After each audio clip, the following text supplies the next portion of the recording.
From Built It Productions, it's The Great Creators. Conversations about creativity with some of the most celebrated actors, musicians, and performers of our time.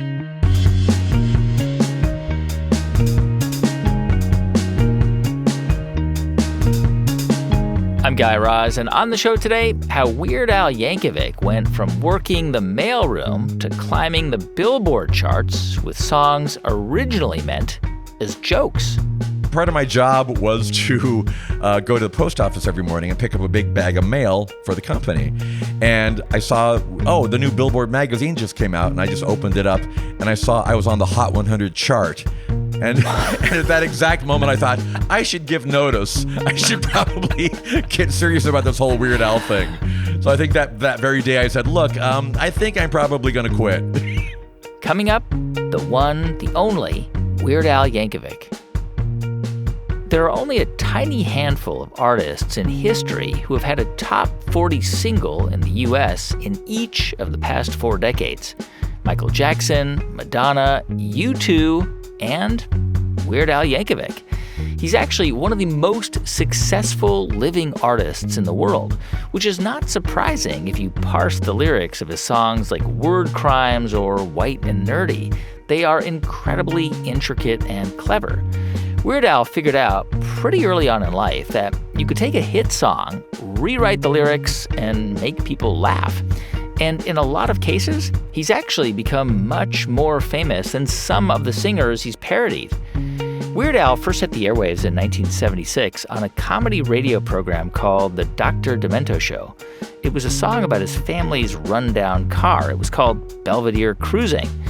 Al would go on to produce dozens of parody songs and also originals and even a film, UHF, which has now become something of a cult classic. Weird Al also wrote another film, a sort of biopic. It's called Weird, the Al Yankovic story, and it stars Daniel Radcliffe, and it's one of the funniest movies I have ever seen. In this episode of The Great Creators, you'll hear about the moment Weird Al first heard his own voice playing back to him on the radio, about how he had to stretch to get beyond his early fame making parodies of Michael Jackson hits, and about the difficult and painstaking work of writing funny songs. That's all coming up after this quick break.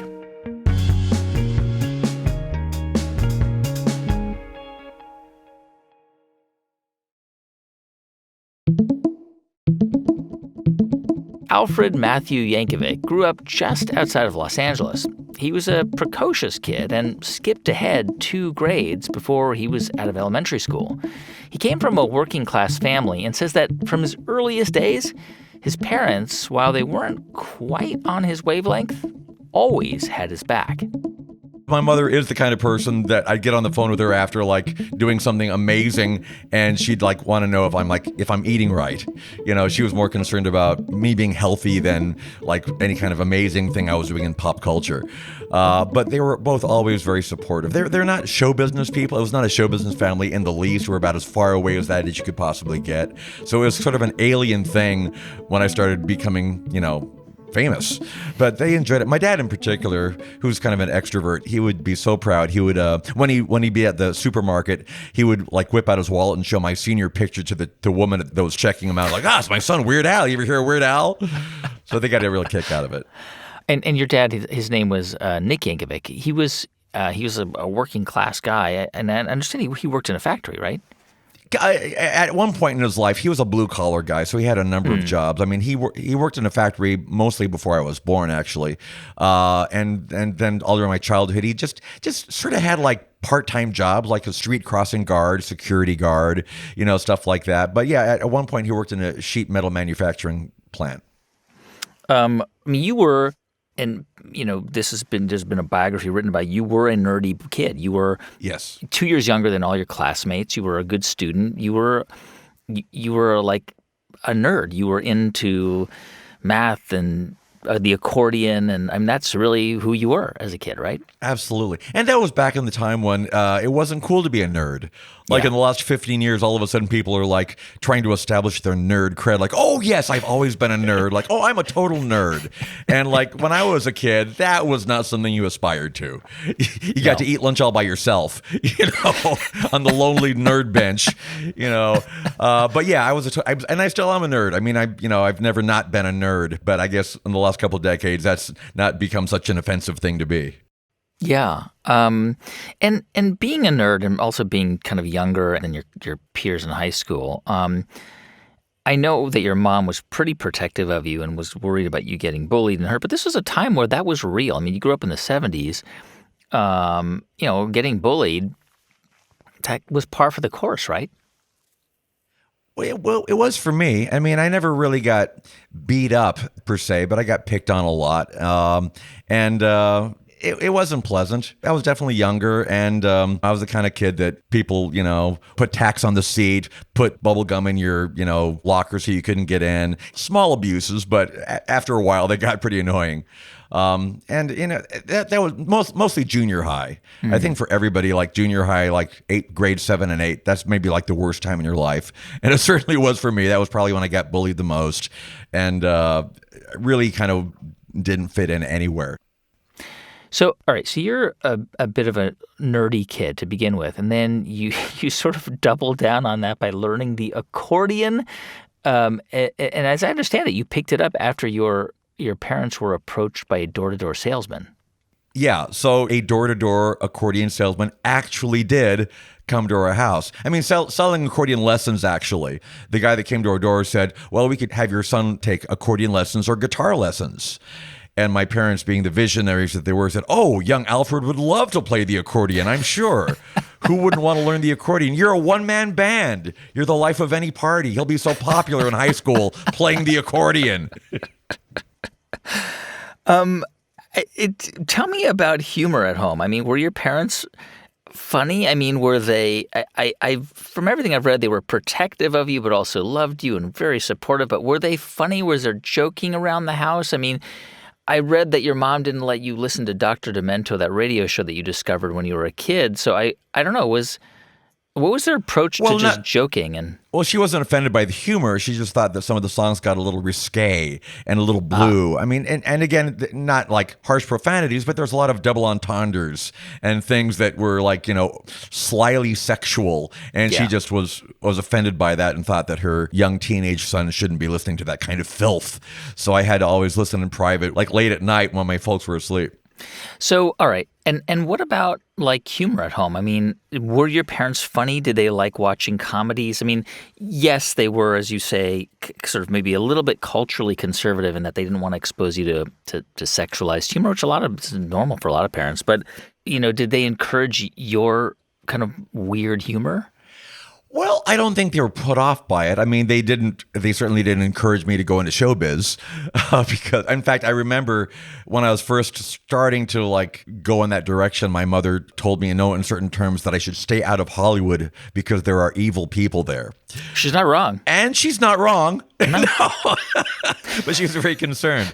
And as far as being funny, I mean, they weren't not funny. I mean, they weren't like serious. Particularly my dad, like I said, my mother was more introverted and my dad was more extroverted. And I think I've got both parts of those personality within me. I mean, I'm a little bipolar personality-wise, I think. But my dad, I guess my dad was the funnier one.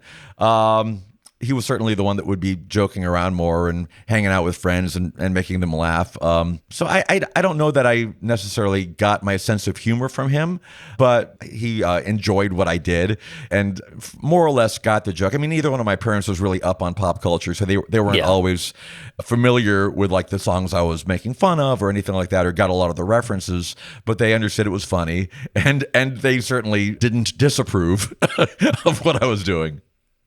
Dr. Demento, a lot of people, of course, know who he is, and his name was Barry Hansen, and he had this show. I remember listening on the radio in Southern California. Mighty 690, I think, played his show, syndicated his show when I was a kid, and we listened in the early 80s.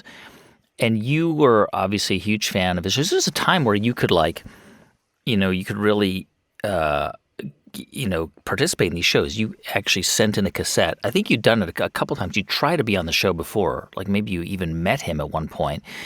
But in 1976, you did successfully get a song onto a show, which anybody watching this or listening to this can find. I don't know if you want me to say that, Al, but it's available on YouTube. Belvedere Cruising is available to hear.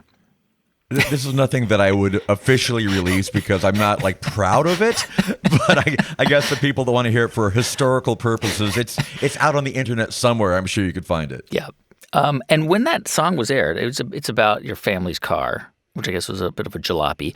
How thrilling was that? I mean, you were 16 and he played your song on the show. Yeah, I was. I remember I was listening to the Dr. Demento show, and he didn't normally play any unsolicited material. It was all stuff from his archives, because he's a big collector of music, and it wasn't normal for him to play just a tape that some kid had sent in the mail. And I remember I was listening to his show, and I heard the beginning of my song come on, and my initial thought was, oh, did I accidentally turn on my tape recorder? Why is that song playing? And then I realized, no, this is actually playing on the radio.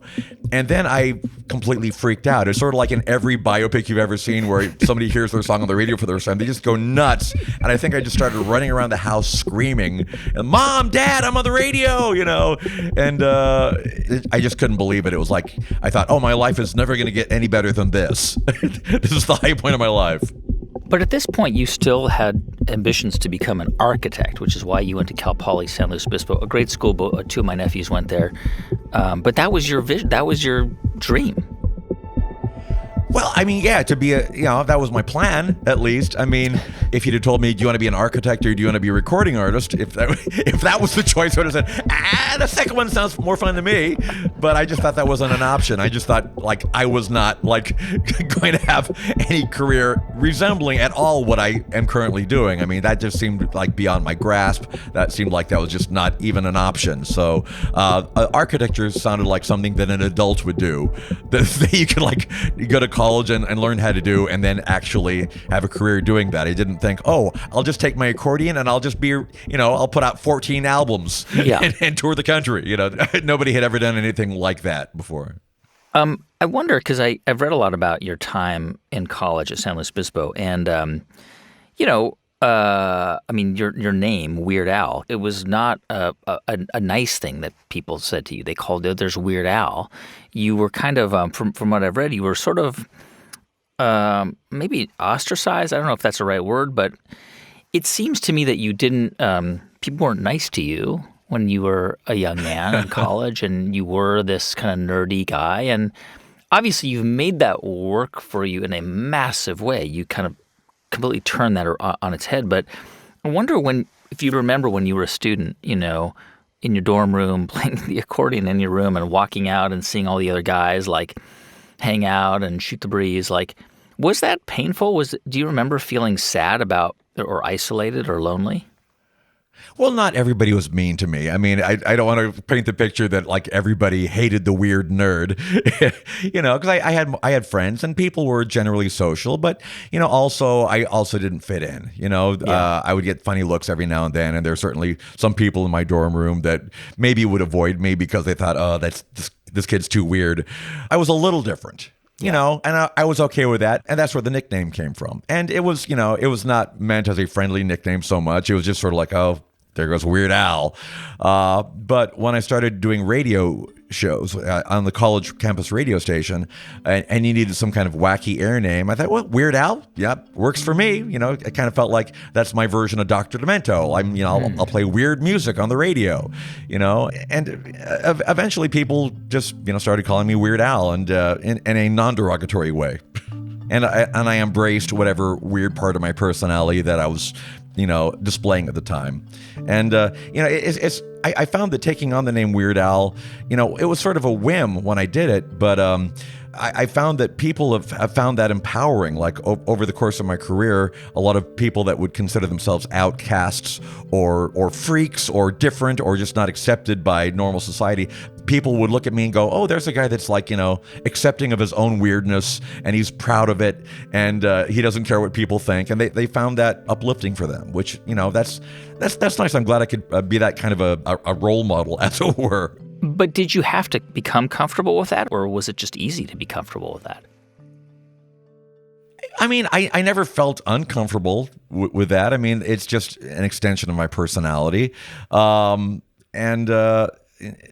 don't think I've ever tried to, change my personality to fit in. I've always just kind of been the person that I am, and sometimes people didn't accept that, and sometimes they did. It's all about finding your people. I mean, you can always find your people, which is something I tell my daughter all the time. It's like, not everybody is going to, mesh with your personality, but you'll find the people that do, and those will be your friends.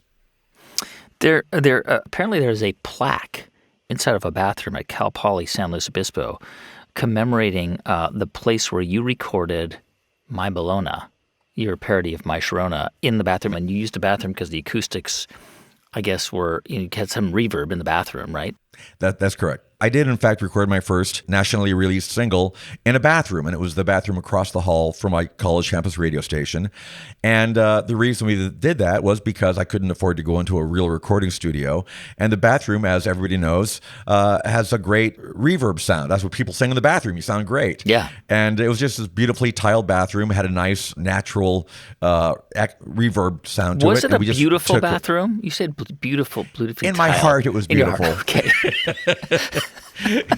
It wasn't like an Art Deco bathroom, but in my memory, it was beautiful.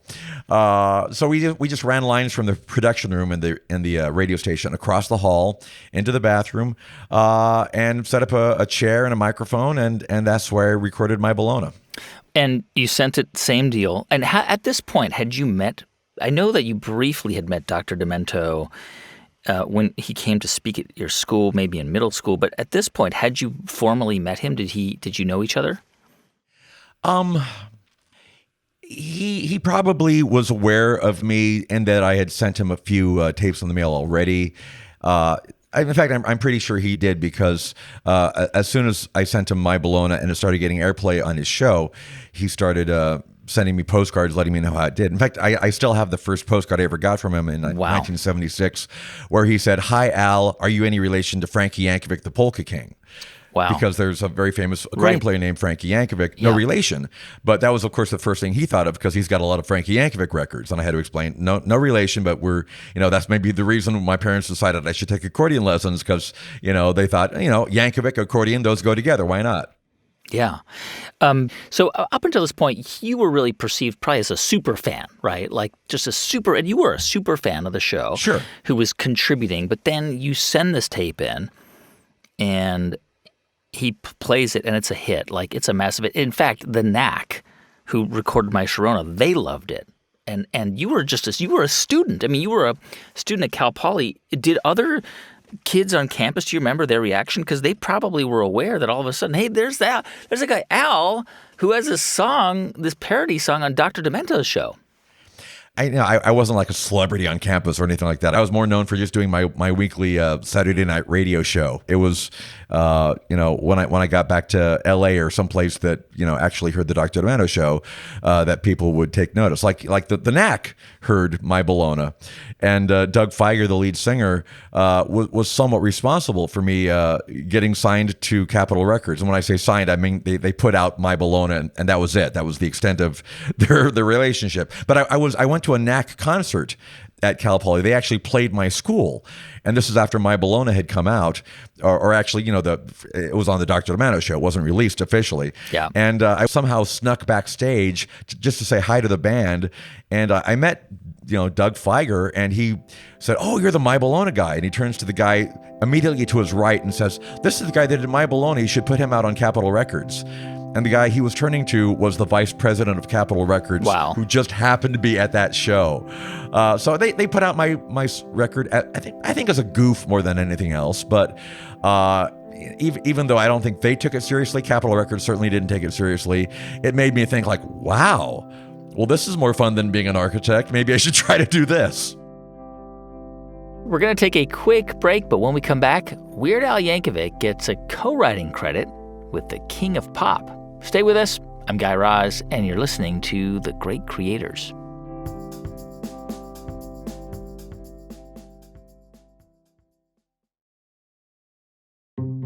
Hey, welcome back to The Great Creators. I'm Guy Raz. So Weird Al Yankovic moved to Los Angeles right after graduation and got a job working for Westwood One, the national radio network that syndicated Dr. Demento's show. And his first job there was a classic first job. Yeah, I started in the mailroom, which was like making deliveries and just taking care of the mail. And then within a year or two, I graduated to an actual desk job, which wasn't as fun, frankly. It was just mostly like calling up radio stations on the phone and making sure that they played their bubblicious spots at the right time, and it was just, that was more of a grind. But, I was just happy to have a job. I mean, you were working in the mailroom, and at the same time, you got like a slot on the Tom Snyder show, playing Another One Rides the Bus. Like you were on a late night talk show, and also like your day job was working in the mailroom. Yeah, I mean, this is, before I had a record deal. So it was just, airplay on the Dr. Demento show doesn't pay the bills. So yeah. I had to pay for my macaroni and cheese and work in the mailroom. And also on occasion, I would do amazing things like fly to New York and be on the Tom Snyder show. What was it that gave you the impetus to pursue music full time as a career? I mean, obviously you were doing it after college, but I guess it seemed unclear that was going to be a career that you could actually make a living off of. What happened to give you the confidence to pursue it? Well, I got my record deal in 1982. And again, it was not the kind of thing where it was like, oh, here's a big pile of money. Thank you for signing with us. It was just sort of like, okay, now we've got you under contract. And my first album came out in 1983. And all this time I was still working at Westwood One. And I didn't give my notice until my first single was on the Billboard charts. I remember, part of my job was to go to the post. This would have been, I think this was Ricky. Ricky. Based on Ricky. Tony Basil's Mickey. And part of my job was to go to the post office every morning and pick up a big bag of mail for the company. And I saw, the new Billboard magazine just came out, and I just opened it up, and I saw I was on the Hot 100 chart. And at that exact moment, I thought, I should give notice. I should probably get serious about this whole Weird Al thing. So I think that very day I said, look, I think I'm probably going to quit.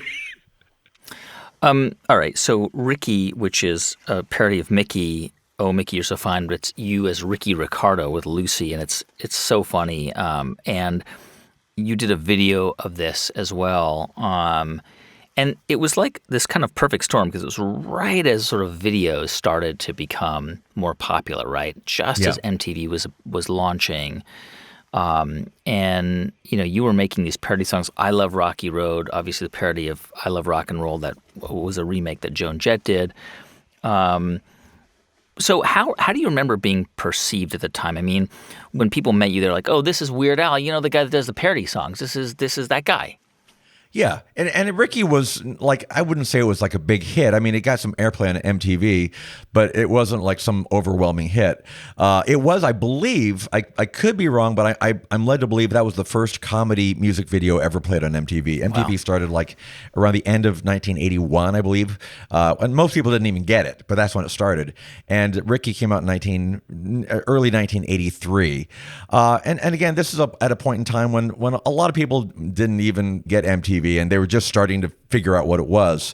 But the people that watched MTV watched it pretty obsessively, or they left it on all the time. I know when I first got MTV, it was just sort of like video wallpaper in my house. I just left it on, and it was like having the radio station on, but it was like MTV, and like every now and then you'd like, there's David Bowie, look at that. So it wasn't until Eat It that people really took notice, and then I became like the Eat It guy. Then I was kind of cemented in people's minds as the guy that did song parodies. How did you? I mean, you're famously, you get permission from every artist whose songs you parody, which you're not required to do by law, but you do that out of respect for them. I mean, even in 1984 when Eat It came out, you were getting better known, and you had a song, and Ricky and I Love Rocky Road were certainly getting airplay. But how did you convince Michael Jackson to let you parody Beat It? Well, I didn't have a personal conversation. I didn't call him, "Hey, Michael," it was, my people and his people talking. But it eventually got to him, which amazed me because, I mean, just to even reach Michael Jackson at that point, you have to understand, like in 1983, 84, Michael Jackson was like the most famous person in the universe. It was just unbelievably famous. But somehow my request came across his desk and he thought, oh, sounds like a funny idea. So yeah, he signed off on it. In fact, there's a contract somewhere with my signature next to Michael Jackson's signature, saying that we are the co-writers of Eat It, which is really crazy, but it's true, I guess. Yeah, I mean, you put out a documentary of your life, I should say in air quotes, called The Complete Al, and that scene is depicted. But you actually, in that documentary, you are depicted as meeting Michael Jackson. He feeds a tiger some meat from his hand and blesses this request, and then you go on and make Eat It. Eat It was, I think it hit number 12 on the Billboard 100 charts. It was a massive song. In the U.S. it did, yeah. It did actually. This is kind of a funny factoid. Eat It hit number 1 in Australia, and Michael Jackson's Beat It only made it to number 3. It's totally nuts. I mean, all of a sudden, that really propelled you to fame. You were very famous. I remember as a kid seeing that video, and it was amazing. What do you remember about that time in your life? Because, yes, you were making parody songs, but they were huge. They were massive. You were actually as famous as some of the people you started to parody. Well, this was sort of the golden age of MTV. I mean, this would have been like 1984, and this was when everybody was obsessed with MTV. Yeah. And if you're in heavy rotation on MTV, that was a big deal. That was a star-making thing because they would play your video, 8 times a day, and people became intimately familiar with every video in rotation on MTV. And the fact that I was getting as much airplay as Michael Jackson at the time was an incredibly huge deal. So that made me, they talk about overnight fame. It's sort of happened with me because, I mean, I remember the day after Eat It went into heavy rotation, people recognized me on the streets immediately, which was strange for me because I was like, a fairly anonymous guy my whole life. And then the next day I'm walking on the street and people are staring at me and going like, that's the guy on MTV. And it's pretty much been that way ever since. But it was, that transition was pretty immediate. You were the guy because you had the long hair, the curly hair and the mustache and the glasses. You were instantly recognizable. Yeah, that was a look. I mean, I don't look quite that way anymore, but that was such an iconic look that whenever kids dress up like me for Halloween, and quite a number of them do, I found, it's always the classic Al look. There's something about that particular look that really was cemented in people's minds. And, I got my LASIK surgery in 1998, I think, and my hair looks different now, but people still haven't quite gotten over my 80s look. That seems like that's Weird Al to them. Yeah. Somehow. All right. So here's the thing. I mean, there was a time in your career where you, from what I gather, you were really successful and you were remaking Michael Jackson songs, but that maybe you sort of felt like, once you parodied Bad as Fat, you kind of peaked out. Like that was it. You were. Is that true? Like, did you worry about that maybe you were going to just be perceived as this guy who does Michael Jackson parodies about food and that was it?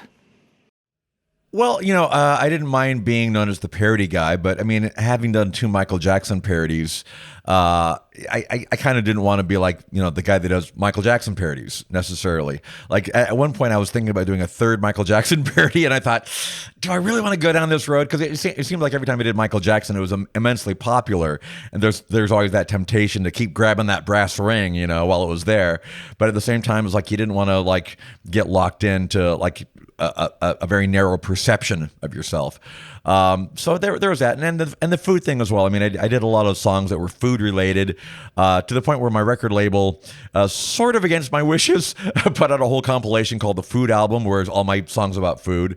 And at that point, I thought, I never said like I'm never going to do another song about food, but I made a very conscious decision, like maybe try not to write so many songs about food. All right. In, I think, around 1989, you land a deal to make a feature film. You co-wrote it. You starred in it. The movie was called UHF.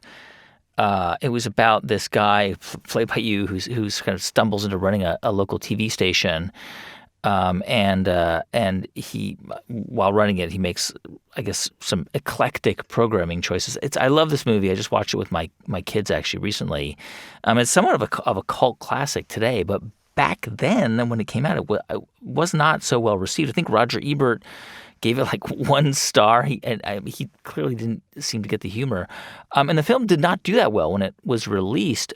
How did you react to that? Did you feel that, I don't know, like that you failed somehow? Yeah, I mean, it was devastating for me at the time, particularly because it was getting such buzz. I mean, the people that had seen it loved it.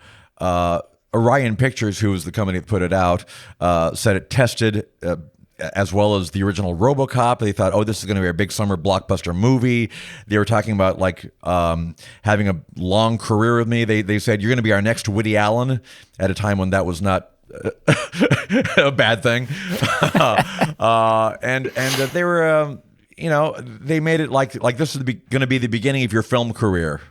And after the first weekend, when it flopped at the box office, I was basically a ghost. Like, they didn't even want to establish eye contact with me. It was very awkward and embarrassing, and I just kind of had the rug pulled out from under me. So yeah, it was sort of depressing for me for a while, and it took me a while to kind of get over that, because it had been built up to such an extent that I just thought, okay, this is what I'm just going to be making movies from now on, which obviously was not the case. Took me 33 years to get back on the horse.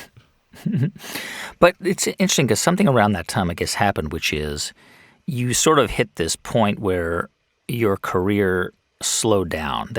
And I guess you reapproached Michael Jackson to do a parody version of Black or White, his song Black or White, and you wanted to do a parody version of it. What was the proposal called? I think it was Snack All Night, I think it was. Snack All Night, yeah. Snack All Night. And he said no. That was the first time he said, no, I don't want you to do that. Yeah, and which was actually the biggest favorite, because I was sort of like giving into my demons, like, you need another hit, you got to come back, you need a hit. And I knew in my soul that was not the right decision, because I didn't want to be like the guy always doing Michael Jackson songs. And because he said no, it forced me to look somewhere else. And shortly after that, Nirvana came along, and I did Smells Like Nirvana. And that completely reinvigorated my career and introduced me to a whole new generation of fans. So I'm very happy he said no. I'd like to think in my heart of hearts that he maybe had my best interests in mind, and he was kind of saving me from myself. Yeah, I mean, that song "Smells Like Nirvana," which and Kurt Cobain apparently loved it. I mean, he's quoted as calling you America's modern pop rock genius. That was in his journal. Yeah, couldn't believe it. We're going to take another quick break, but when we come back, why it can take Weird Al a month or even more of intensive work to craft just one song. Stay with us. I'm Guy Raz, and you're listening to The Great Creators.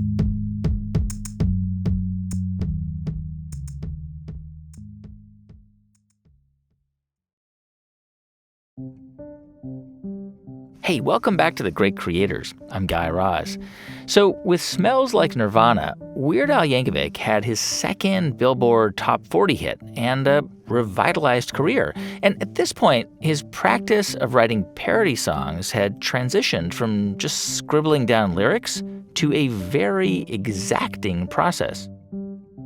When I first started out, I didn't think, oh, these songs are going to live on forever, and I'm going to be playing this song on stage 40 years from now. That was not part of my mindset. So, like, another one, Rides the Bus, I literally wrote that in like 20 minutes. I dashed that off. I thought, oh, this will be funny, and we'll just play it on the Dr. Mano show. at probably once, and nobody will ever hear it again. And then after that took off and a few other songs took off, I thought I should probably spend more time on these. So now, yeah, I mean, it could be, if I'm forced to, I could write a song in a couple days, but normally I think I would budget myself at least a week to write a song. And for some of the more complicated songs, I could spend a month or more just on one song because I'm sort of obsessive compulsive in that way. I'm laser focused when I'm writing something, and I'll spend days trying to figure out, should this be a comma or a semicolon? It's like every single detail's got to be just right for it to work for me. Let's take an example, if you don't mind. Word Crimes. I think Word Crimes is one of your most amazing songs. It's a parody, of course, of Blurred Lines, and amazing because I can't imagine how you put that song together. I mean, it's so complex. How many versions of lines do you go through for a song like that, for example? Quite a few. Like for every line in the song, I've got 12 other variations, and extra verses, and I'll have like dozens and dozens of pages of notes for any given song, just because I like to explore every possibility and collect every gag related to a particular theme that I can, and then kind of condense it into a song format and use the best ideas and try to use lyrics that flow the best. It's a real process. It's on any given song, I could show you a chart where every single line of the lyric, there's one that's selected, and there's 10 others that I didn't select because I thought the one I selected just kind of flows a little better, or it's funnier, or it gets the idea across more efficiently. It's something that I didn't do in my early days, obviously. And now as I spend more time and energy to craft my songs, I go through the trouble of doing it that way. Is it, do you go through phases where you're writing things that are so funny, but you're actually not laughing out loud because it's such an intense process, or do you laugh as you write? Well, I certainly wouldn't consider myself tortured in any sense, but writing is hard. It's my wife can tell you, like, when I'm in the process of writing something and I'll walk around the house with this 1,000-mile stare on my face. I'm just like a zombie, like I'm in another world. I'm very in my head, as she would say. So it's difficult for me, and it's not the fun part of what I do. Writing for me is not fun, but I feel a tremendous sense of accomplishment having written something. So it's all about getting to the point where you've written something, and I'll have a few moments here and there, little epiphanies, or sometimes when I'll come up with a rhyme that I think is really funny, that'll be a little moment of joy, like, oh, that's really good, like I'm so proud of myself. But a lot of the process is just me being obsessive. And again, it's still a nice gig to have. I don't want to downplay that. I'm so glad that I don't have to work in the mailroom. But the joy for me is performing, and recording is fun too. And the writing, I don't mind certainly, but that's for me, that's the actual work. I wonder, when you are going through that process, do you bounce things off other people? Like, do you say, oh, I've got to call this person, or I've got to test this line out with that person, or not? I don't do that a lot, but it is kind of hard to write comedy in a vacuum. And a lot of times I'll just like run it by whoever's next to me. Like in the last couple of decades, that's been my wife, and say, what do you think of this, honey? And she'll either like it or not like it. And if she doesn't like it, I'll say, well, where are your Grammys? What do you know? No, but no, I take ideas or suggestions or commentary from anybody because my opinion is not always the right one, and I like to get feedback, but more often than not, I'm just kind of trusting my own gut instincts and hoping that based on what I've done so far in my life and career that I kind of have a sense of what's funny and what's going to work. I mean, obviously you're looking and listening to a lot of music and absorbing a lot of popular culture because there's so many references in your work that it's just mind-boggling to me that how closely you followed these things. Where do you seek out ideas and sort of creative inspiration? Well, I mean, I'm a fan of pop culture anyway, so to be a student of pop culture is not a stretch because I just, go to movies, I listen to the radio, or now more often internet and streaming services. And I used to be obsessively watching the Billboard charts. I'm not doing that quite so much these days, but for a big part of my life, that was what I would do. I would see who's on the top 10 this week, and are any of those, iconic enough to do a song parody of, and of those which would lend themselves well to parody, because not every song that's popular necessarily can translate to a parody, because it's got to have a certain number of characteristics that make it worthwhile, a certain musical or lyrical hook. Sometimes even if it has all those things, I just can't think of a funny enough idea. So it's always a pleasure for me when I'm able to have that perfect storm and have it work out, and then have the artist have a good sense of humor about it. That's another part of the equation. So it's tough to make all those things happen at once. What do you think is a misconception about you or what you do that maybe people don't actually really know? Well, since you brought that up, I mean, certainly this isn't a misconception among my fans, but for casual fans or for people that aren't really familiar with me, they think all I do is parodies. Yeah. Like, all he does is just change the words to other people's songs. Which, certainly that's what I'm famous for, and I've done that my whole life. And half of my albums consist of straight song parodies, but the other half is original. And, hopefully those songs are funny as well. In fact, some fans will contend that those songs are actually funnier than the parodies, as a matter of opinion. In fact, the tour that we're doing right now, the unfortunate return of the ridiculously self-indulgent, ill-advised vanity tour, is comprised exclusively of those original songs. Again, the fans certainly know that, but if you the Eat It guy, wasn't he popular in the 80s? Those people may not even be aware that I do original material. And when it comes to some of those misperceptions about what you do, right? When you're sort of described as like a sort of a comedic performer, I mean, that's not inaccurate, right? I mean, I think that's a good description. Yeah, I mean, I certainly don't even have any aspirations to do anything dramatic per se.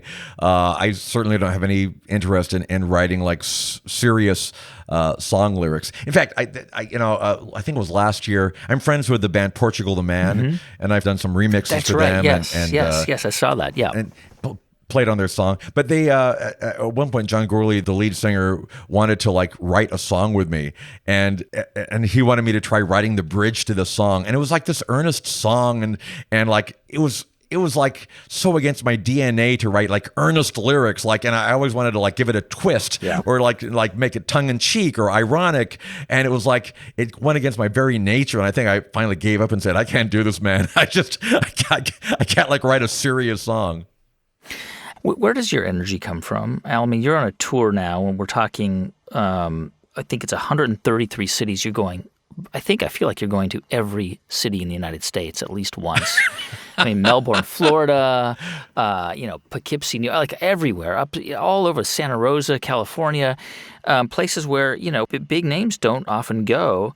This is a massive commitment of time and energy, and you're doing night after night after night after night after night, and you are performing and singing, and then you're meeting people after, and then you get on a bus and you go to the next place, or you sleep in a hotel for a night. And I can't imagine sleeping on a bus is a good night's rest. Where do you find that energy? It's just a mindset, man. You have a family on the road. I've been with the same band for 40 years. Yeah. I've been with a crew for a very long time, and we're all married. Some of us has families, and that's the difficult part. But once you get on the road, you just kind of get into the groove, and I save up my energy for when I'm, on stage. And then once I get off stage, I've got enough adrenaline going that I can hang out with fans and still be personable. But yeah, I mean, the rest of the day, I kind of live like a monk. I try not to talk if possible, because I need to save my voice if I'm doing, no. I'm making an exception for you, my friend. But yeah, so normally I just save up my voice, because I do 5 shows a week generally. And it takes a lot out of me. And if I lose my voice, there's no easy way to come back from that. But yeah, I still get a blast every night being on stage. It's an adrenaline rush. The fans still really enjoy it, and I just have a great time. So it's nice that I found a a way to make a living that doesn't drive me crazy. Al, I'm curious because you are, and you referenced this earlier. You've got the introverted side, and then the kind of goofy but performer side. But you are an introvert. I mean, everything I've read about you in articles about you make that clear. And I get it. I mean, you know, because you are surrounded by fans, and I've been to your show. I've been to one of your shows where there are hundreds and hundreds of people waiting to meet you afterwards, dressed up as Weird Al. You spend so much time. In fact, I was with my family waiting to meet you backstage, and I think we waited about 2 hours after the show because you spent so much time with your fans. And it was amazing. I kept peeking back there, and just people really are so connected to you, and that requires a lot of energy for an introvert. So how do you sort of harness that energy and not be an introvert for that time? You just make the effort. I mean, you know, sometimes I'm not feeling, you know, great or like being social, or sometimes I'm not even in a good mood. But I know what it means to these people. I remember being a kid and going up to a celebrity and asking for an autograph, and that interaction maybe lasted 5-10 seconds, but that's the opinion I have of that person for the rest of my life. And I always have that in mind when I'm meeting people, like, you know, they're only hanging out with you for a few seconds, but that is going to inform their opinion of you forever. So I always make a special effort, even if I'm not feeling great or feeling happy or whatever. I always try to be engaging and personable and charming, and try to be the best version of myself so that, you know, people have a good experience. So much of what, certainly in the last few years, I think it's fair to say, it's been a challenging few years in human history. The pandemic and political upheaval and violence and so on. And so many people who've written about you have said, you know, the thing is that this is joyful. Like I need this joy in my life. And I know a lot of people have said that to you, probably, especially in the last few years, where it's been especially in this country, so difficult. Do you feel like that is your purpose? Like if you were put on the planet by, you know, Klingons or God or whatever, you know, like your purpose is to do that, is to bring joy to people? Well, yeah. I mean, feels weird for me to admit it, but I kind of think so. I mean, it's escapist entertainment. You know, part of me feels like I should, you know, make reference to some of the hardships we've had to endure over the last few years, but I think more than that, people are looking to get away from that, so to not think about that, and to just, you know, have some fun. And I understand what I mean to some people. That some people tell me how I've gotten them through a really rough period in their life. So I'm very cognizant of that, and I appreciate that. I always think about Tex Avery, the famous golden age of animation animator, who did Droopy Dog, and, like, you know, famous animator. And on his deathbed, he told his friends that he thought he'd wasted his life because he just made these goofy, stupid cartoons. And that made me feel terrible because, I mean, he enriched so many people's lives. Yeah. To this day, he's still, like, you know, making people happy and making people laugh. And that's no small thing. And hopefully I'll never feel that way. I mean, I don't feel like I've wasted my life doing stupid things. I mean, I think I've brought joy to a lot of people, and I think that's worthwhile. You know, we're also living at a time where sensitivities, specifically around humor, are heightened, right? And there are some comedians who won't perform on college campuses, for example, because of certain sensitivities. And I wonder how you approach that. I mean, even a song like White and Nerdy, which is just brilliant and incredible, you know, it could be perceived by some as appropriative. Or you know, Lizzo took out the word spastic from one of her recent songs because there was pushback from some listeners saying that it's an ableist word or you know, and that's a word that's appeared in some of your music. I'm not criticizing you at all. I mean, this is not meant to be a critique. I just wonder how you think about writing comedy, you know, in an era when sensitivities are so much more heightened. I'm certainly not pushing back against that. I try to be very sensitive. I mean, I don't want to offend anybody. Yeah, I had the same issue that Lizzo had, and I was horrified because that word doesn't mean the same thing in the U.S. that it means in the U.K. and Australia. Right. It's a horrible slur over there. And if I'd have known that, obviously, I would not have done that. And when we, perform outside of the U.S., we omit that part of the song. To this day, I feel badly because, I love that song, and that's sort of like the one stain on that song is like, I can't play that outside of the country because that word is extremely offensive, outside of the U.S. Yeah. And other than that, I mean, there are things that I did early in my career. I actually say this in part of my live show now that, language is fluid and things change, and some things that weren't offensive like in the 80s or 90s are very offensive today. And I'm aware of that, and I'm trying my best to deal with that and to be funny, but still without offending people. I think that's very easy to do if you're just willing to make the effort. And Michael Jackson songs or parodies you don't perform right anymore. Well, I did. I said that I didn't want to perform that on the 2019 tour. I don't think I ever made a blanket statement that I would never do them again. And this got really blown out of proportion too, because an interviewer asked me if I was not going to do Michael Jackson songs on the tour, and I said, well, not on this particular tour, because like the Leaving Neverland documentaries had just come out. Yeah. It was a very hot button topic, and people were, very sensitive to it, and I didn't want to, make people nervous or offended or put them in a situation where they're feeling uneasy. And I thought, for that particular tour, let's not do the Michael Jackson songs. And, the Michael Jackson fans took that out of context and were extremely mad at me for a while. And like, he made you everything you are today. How dare you? Yeah. And like, I'm just trying to like be sensitive to people and not, make them uncomfortable. Cause like you can choose to listen to it at home or not, but when you're at a concert audience, and I play a song that makes you uncomfortable, you just have to sit there and be uncomfortable. So I'm just trying my best to do the right thing, and they may or may not come back in the future, but at that particular point in time, I just felt that it was not the best choice. I think you're one of 4 artists in modern history that has had a top 40 single in every decade, 4 decades in a row. Is that right? Yeah, I'm only one of 3 to have my own singles in 4 decades. It's me, Madonna, and Michael Jackson. It's amazing. And I think both U2 and Kenny G sort of got in on a technicality because they were featured on somebody's song. They ruin everything. I mean, you scoffed, yes. They ruin it all. They ruined it for everybody. But it is remarkable. I mean, when you started your career as a comedy singer, could you have imagined that? Like, Michael Jackson, Madonna, Weird Al. It still kind of blows my mind.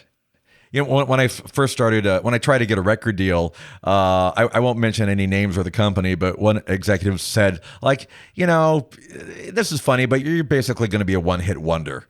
And that was something that always kind of stuck with me, because that was sort of like the domain of novelty music. Like, novelty musicians, certainly in the 60s, were famous for like having one hit and then never being heard from again. That was sort of like the template. So I've sort of like bucked the mold. I think I'm probably the longest running quote unquote novelty musician in history, because I've outlasted a lot of people who I parodied early on in my career. So the fact that I've had this long career, I'm sure would have surprised even me back then. And you think it's because you were just very, very committed to keep going and to grinding away? I guess so, yeah. I mean, I have a joy in what I do. I love doing what I do. Some people that start out doing comedy music were like, okay, now I've got your attention. Here's my real music, my serious music. And that's not me. I have no desire to do that. I love doing exactly what I'm doing. I mean, I've sort of gotten beyond this. For a lot of my career, the early part of my career, it was always like, I got to like stay in the public consciousness. I got to put out this album. I've got to always keep grabbing that brass ring, so people don't forget about me. And now that I've done it long enough, I kind of feel like, I think people know who I am, and they either like me or they don't. But I mean, I don't think at this point that people are going to necessarily forget about me. You are a very youthful early 60s gentleman. I should say, people are shocked when they find out you're in your early 60s. I hope I'm not giving anything away, although it's public information, because you don't look your age. But I wonder, I mean, are you going to keep going till you die, till you just croak, and that's it? I think that's the plan. I mean, why stop doing what you love doing? I have no reason to retire. I mean, people have called me retired because I kind of publicly said I'm not going to do any more conventional albums. I decided that Mandatory Fun was probably. I mean, again, I hate to draw a hard line in the sand, but I think that's probably going to be my last album. And it's a great way to go out on top because it was a number one album. Amazing, a number one record. It was we should have mentioned that. I know. Number one. It feels weird to walk away after that, but I just kind of feel like, I'll still do music. I did a new song for the movie. There may, in fact, be a soundtrack album for the movie. Well, that's still being talked about. So, I mean, I'll still be involved making music and doing music projects, but I also want to just try other things. I mean, maybe this movie will lead to other movies. Who knows?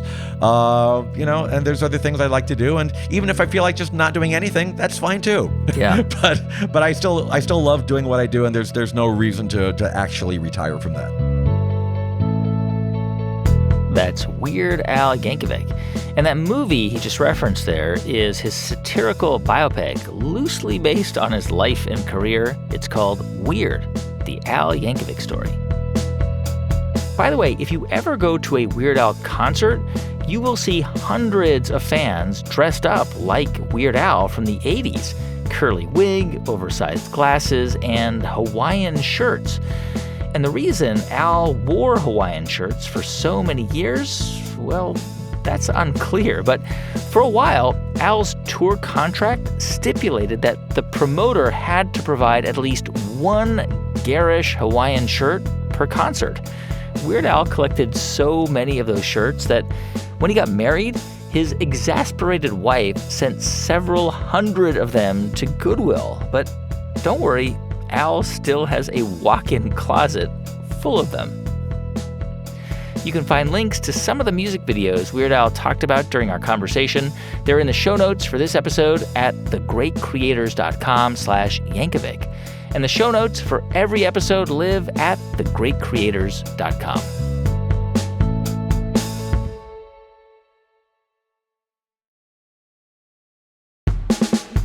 Thanks so much for listening to our episode this week. We have one ask. Please help us spread the word and tell people to listen to The Great Creators. And please follow us on social media. Just search for The Great Creators. This episode was produced by Bruce Wallace and edited by Jessica Deal with help from Jeff Rogers. Thanks also to Kevin Leahy, Elaine Coates, Jenna Gedman, Nat Hoops, Michael May, Andrea Bruce, Michelle Triant, and Daniel Shukin. I'm Guy Raz, and you've been listening to The Great Creators from Built It Productions.